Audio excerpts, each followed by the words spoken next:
Health, generally people think physical health. We cherish so much our body, physical body, and so body becomes this focus of center of our attention, and so people always think health means physical health, but it is not just physical health. We mental health, emotional health, also social relationships between friends and neighbors, etc. So any kind of those situations, if we could improve, then that is then we become healthy. So that's the focus of or the focus of the healing meditations that we are doing.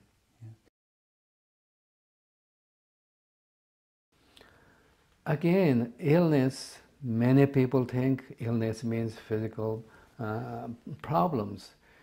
According to Buddhism or Oriental teachings, the physical body, if our mind is too tight, how it starts. For example, if you see a mental object over there, for us, ordinary people, we see that mental object and our mind, conceptual mind, grasps at the mental object, thinking that is a truly existing entity. And then, based on that grasping, then you like, dislike, and then you think this is mine, this is yours. And then, if you get the things you like, you will be happy. If you lose things that you don't like, you will be unhappy. That means experiences. And so all this goes on and on. The grasping becomes tighter and tighter and tighter. And so that is according to Buddhism, that is the root.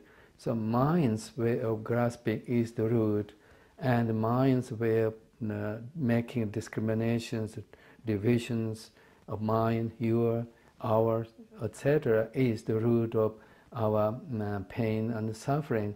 And if our mind is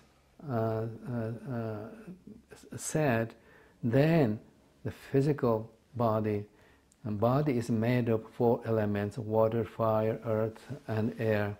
And they are the building blocks of the body. And so if your mind is sad, or if your mind is angry, if you are emotionally disturbed, then the elements of the body will be imbalanced, and then circulations of the body will become abnormal, not normal, and then, of course, we will have a sick body. So according to Buddhism, the root of physical body, physical sickness, and the root of social problems, turmoils, is the mind, and the root of mind's problems is the tightness of the grip of grasping at self. According to Buddhist technical term, self means an idea of concept of a truly existing entity over there as an object. So,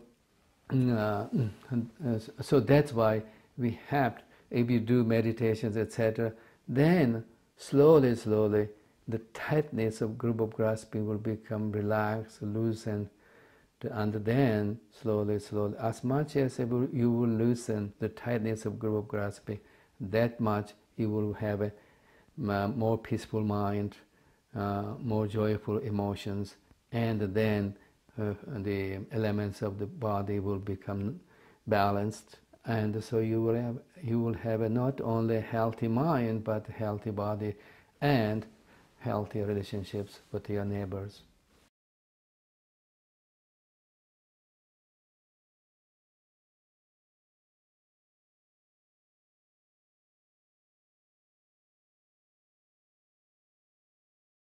Oh yes, of course. That's a that's many people have problem, especially in the West. I go around and talk with friends, and the people have a problem. What is mind, and how can you use mind? Because in the many people have the idea body is everything, and the mind is unknown phenomena. But mind means the consciousness, the stream of consciousness that sees things, feels mental objects. And so that kind of concept is, or the consciousness, the thinking, the thoughts that we have, that is the mind. And so if you could improve that mind, then of course that's the whole thing. Then we can improve our life, as I was saying before. And that kind of mind we can improve, as I was saying before. We can loosen the tightness of grasping by doing meditations, like we were doing meditations through Buddha, medicine Buddha, with devotion, with joy, with feeling of celebration, being in the presence of Buddha and receiving blessings. This kind of meditations will help us to open, almost blossom or liberate our mind from that tightness of grasping, and that is the most important technique. There are many ways of working on problems such as sadness. In my book, The Healing Power of Mind, I have given like different methods based on Buddhist teachings. One is just avoid. That means if you are very sad because of this particular reasons, so then if you are not a strong meditator, if you don't have a strong experience of meditation, then maybe you may not be able to face the source of problem that you are having. So just avoid. And for example, just if you are very sad thinking about a relationship with a friend, try to not think that person, your friend, but think something else, like reading another book, like looking at a flower, or especially praying to Buddha, or something which will take away your mind from the thinking of that particular source of sadness. So that's one way, avoiding. Then another way is facing the problem and dealing with it. That is like if you are angry with this, for example, a person, instead of having angry with that person, try to develop compassion. Compassion is the direct antidote of anger. How to have compassion and think this person, so-called your enemy, is trying to hurt you, harm you. And now what you should do, instead of having anger, you should try to have compassion, because that person is destroying his own life, destroying his own future by trying to hurt you, harm you, and make you unhappy. So, for example, if a person is injured in a street, in an accident, and physically injured, we always feel compassion and try to go and get help to that person. But now, in this case, this person is injured by doing negative things to you, and his life, his future is in danger, unhappiness. So he is even more seriously injured, and so you owe that person compassion. Means wanting to have that person happiness, peace, and wanting to help that person instead of hurt and harm or avoid that person. So if you could have compassion to that person, then of course that is the best way of dealing your negative emotions with that person. But also, for example, if you are sad, if you meditate on medicine Buddha as we were doing with the devotional meditation, instantly, instead of sadness, now your mind will be filled with the joy and energy of devotion, and then that means you are already healed, transformed. Then, of course, of course, transcending all this this source of unhappiness and sadness. So that is, for example, if you sad, instead of, oh, sadness is bad, or a source of the sadness is bad, etc., you think and then you fight and trying to prevent or trying to transform, etc. Instead of doing those, if you just if you have a higher realized meditative state, you have to have a higher realization, otherwise you won't be able to apply. But if you have a higher experience of higher meditation, such as Dzogchen, Mahamudra, Madhyamika, etc., then instead of fighting with that sadness or a source of sadness, if you just stay yourself in the nature of the mind, for example, then if you look at the sadness or a source of the sadness, by staying in the nature of the mind, then what happens? The nature of the mind now open, and then nature of the mind, nature of the sadness is also peaceful and joyful. That's nature of the whole existence is peaceful, and so nature and nature will unite instead of clash of surface of the surface of the mind with the surface of the sadness. So there won't be a clash in order to create sadness, but will unite the nature with nature, and then, of course, you transcend all the turmoils or clashes, and so that is another way of dealing. But for that, we have to be some sort of a realized meditator.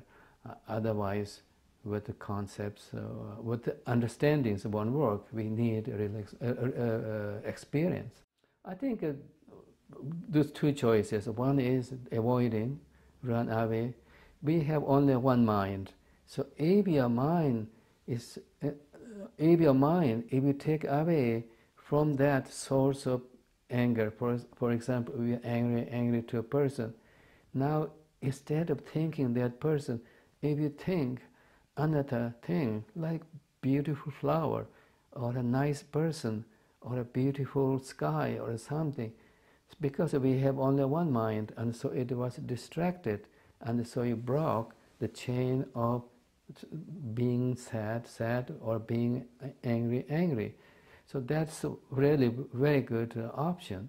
Then the second option is, if we could say prayers, devotion, or if we have compassion to people, they're easier because they're with concepts, with dualistic mind, with emotions, but pure emotions, and they're easier to do, and that kind of thing if you do. And so ordinary people, I think if you have, especially if you have, if you do prayers, or if you have devotion, faith in any higher power, if you remember that source of blessing, high power, instantly all your anger or a sadness could stop, at least for a moment.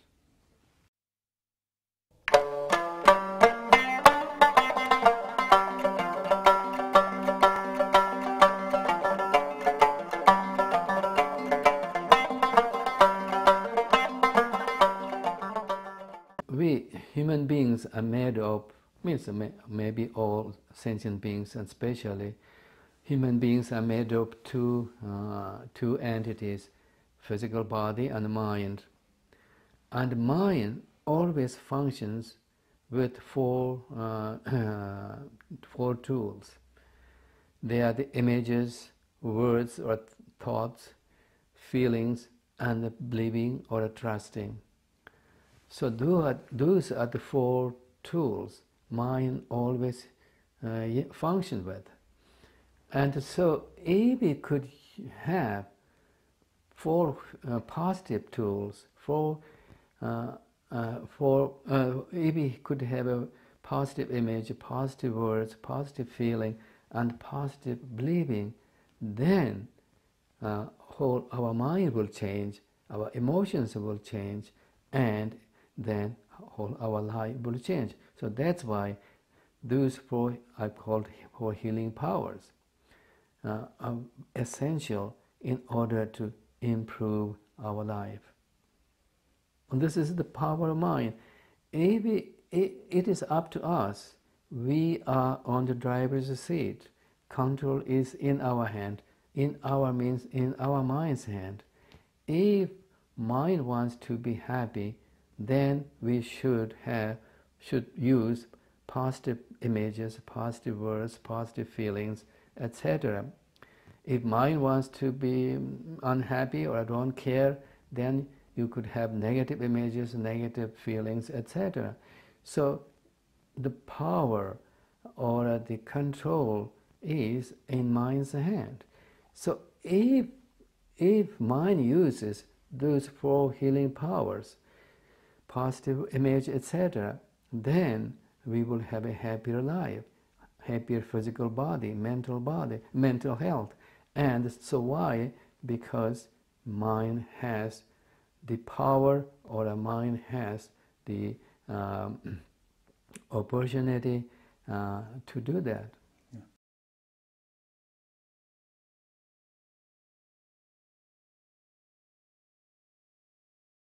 So that's why the image could be concrete, or image could be like an image of a tree, image of a flower, image of a bronze statue of Buddha. Image could be positive, any kind of a nice image. But if we use the image in the form of an image made of light, light means for many people, maybe there are some people may not appreciate light, but for example, like rainbow light, everybody thinks and sees is beautiful, and it is clear and clean and shining. So if you could see the image of the Buddha in the body of light, or Buddha's blessings in the form of light, and then transforms our body into body of light, etc., then instantly we will feel not like a gross body, flesh body, we hardly can walk, but it's a body of luminosity, body of translucent, and it is intangible. And so if we feel that way, then you don't feel any pressure in your body, stress in your body, because stress and pressure only comes if body is made of concrete, gross phenomena, and so now you're feeling body of light. So that's why the light is very important, very popular means of meditation in many traditions and in Buddhism too. Also, one thing is, according to Buddhism, the matter is made of four elements, and the four elements are earth, water, fire, and air. And in true quality, those four elements are different colors of light. And so that means these objects that we see, the walls, the chairs, all these objects are not objects made of gross phenomena, concrete, but they are made of light in their true quality. And maybe that is what many scientists also would agree. So that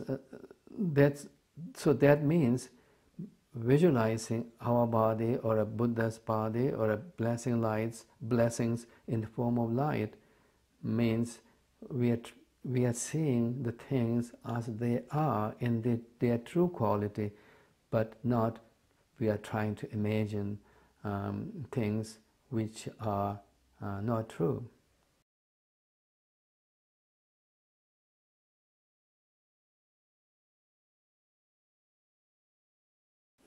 Yeah, in the healing meditations that we are doing, that Buddha, healing Buddha, sending blessings in the form of light, beams of light, and those lights are not just a nice image, but they are with blissful heat, blissfulness and heat, or a joyfulness and the warmth, because if we want to heal our mental, emotional, physical problems, many times we get sick mentally or physically because we feel cold and frozen, and so warm lights always are healing agents for those situations. Then also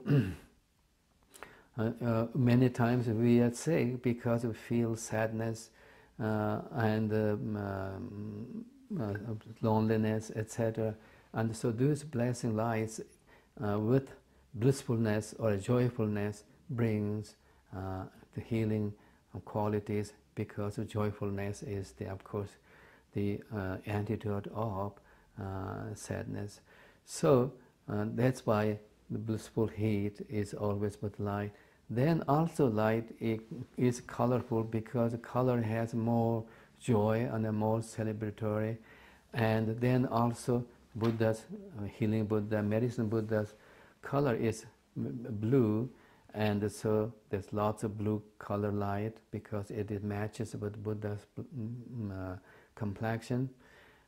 And also the important thing is the lights are the true quality of the earth, water, fire and the air, and each of those have different colors, and so multiple color lights have quality of the pure qualities of the four elements.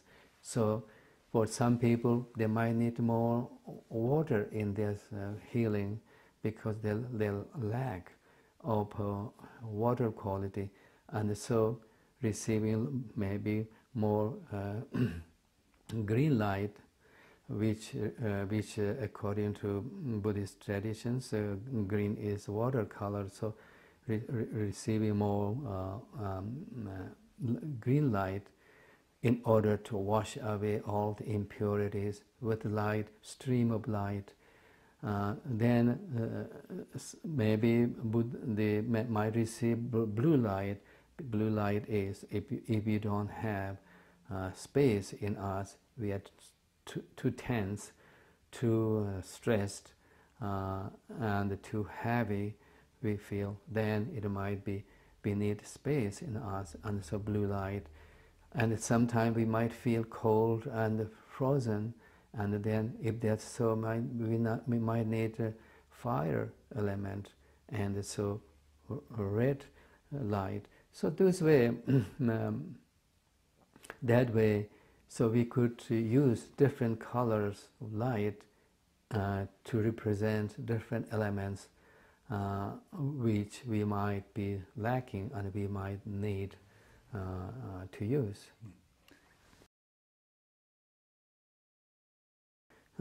Sound is very important because sound has many meanings. One is sound is the sound of the words, and the mind always functions with the words. So that's why many times we use prayers as prayers to Buddhas, or prayers of compassion to others, or prayers of expression or devotion, etc. So those kind of sounds of different stages of meditation or experience. Then also those sounds are also could be sounds of energy vibrations. So if you feel devotion, that means what? Joy, celebration, and joy, being in the presence of the Buddha, and just your mind, body, and physically, mentally, emotionally, you are totally blossoming with joy of devotion, being in the presence of Buddha. And if you are feeling that way, not only you are feeling energy, but you are feeling like amazing sound in your system.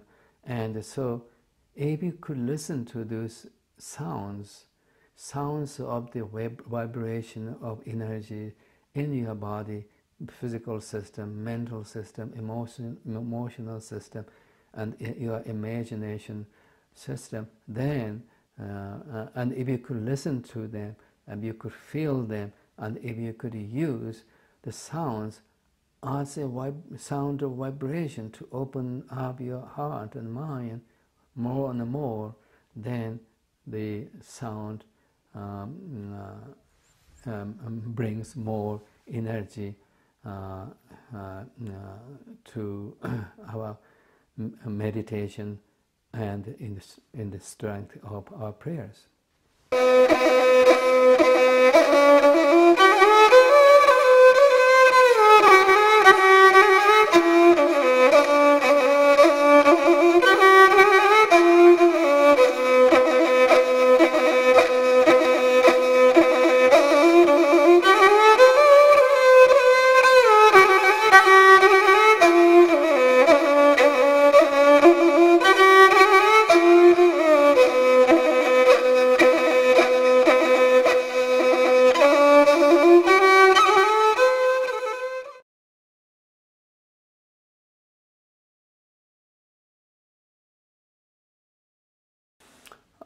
Healing power means mainly in our own mind. For us, for individuals, for me, my healing power is in me. However, the objects, such as a Buddha, such as a tree, such as a flower, is a very important source. If we can see, for example, a Buddha, visualize a Buddha in front of you, and if you could see the Buddha is a living Buddha, breathing Buddha, a Buddha of wisdom, omniscient wisdom, unconditional love, boundless power, and he is sitting in front of you with the compassion, kindness to you, looking at you like a mother to only child.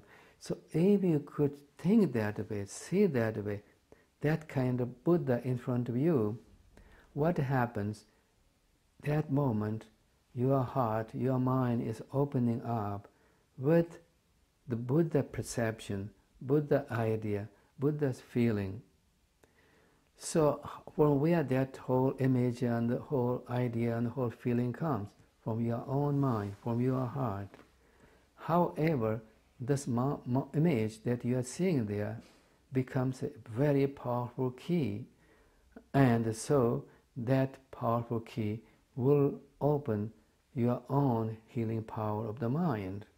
And so when your healing power of the mind opens up, then not only the Buddha you are visualizing, but then everything around you, even so-called good things and bad things in normal days, everything could become a source of healing because of the power of mind, which helped by the presence of the Buddha to open up. So that means, yes, main source of healing or power resides in our mind. However, we should open our heart, open our mind by using any kind of positive support system, such as the Buddha's presence in front of us. So if we could use that Buddha's blessing, Buddha's presence in front of us, we can open our own blessing. But then many people think, oh, healing power is only in mind. I don't care the presence of Buddha in front of me. If you said that is indication that you are not going to open your heart. You are not. You are unfortunately maybe too arrogant, too rigid, and so you only think I am the important person. That's why you are talking. So if you really want to open up your healing power of the mind, then you have to first use a key, and that key is like presence of the Buddha, or a presence of a saint or a sage, or any kind of higher power, a body of wisdom, compassion, and power to open and to awake.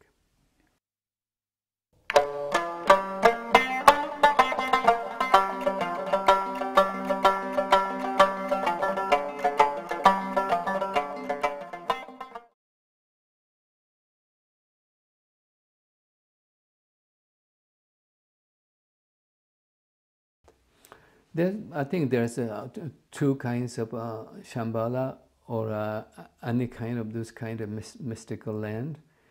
There's one aspect of Shambhala, or a mystical land, is believed to be external world. If you really walk, travel with guides, with proper, with right preparations, you will get such places.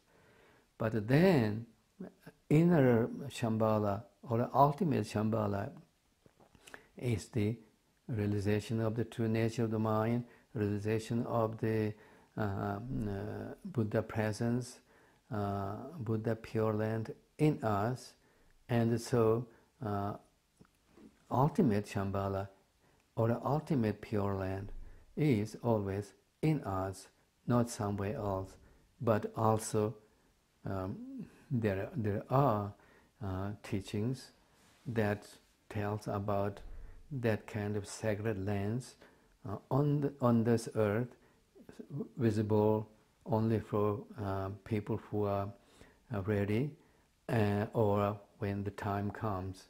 So Shambhala can be both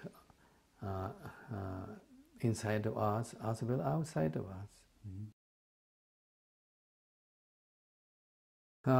Pure Land has two different kind of things. One is, according to Buddhism, Sambhogakaya Pure Land. That is real Buddhahood, Buddha Pure Land.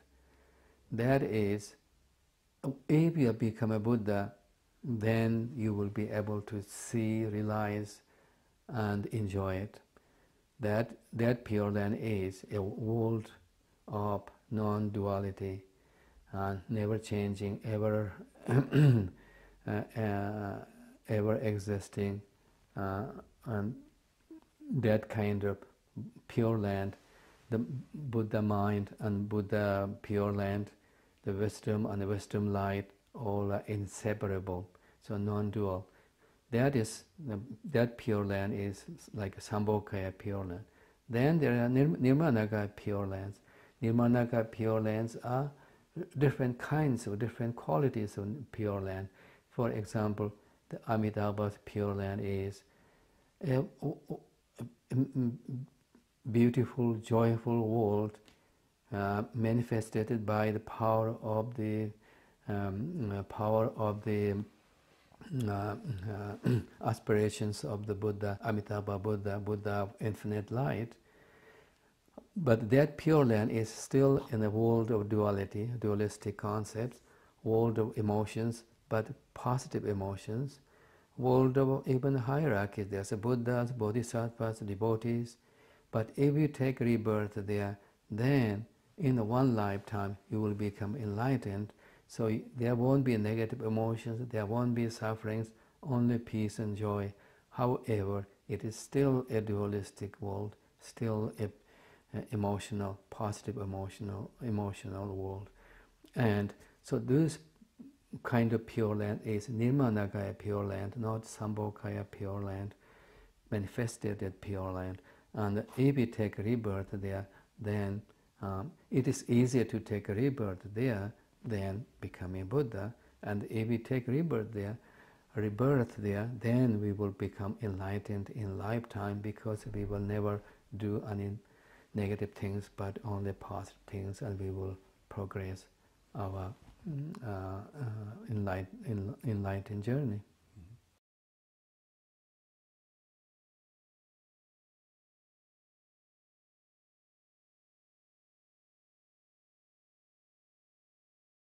Yeah, one thing is I have written this 2 books on healing power, the healing power of mind and the boundless healing.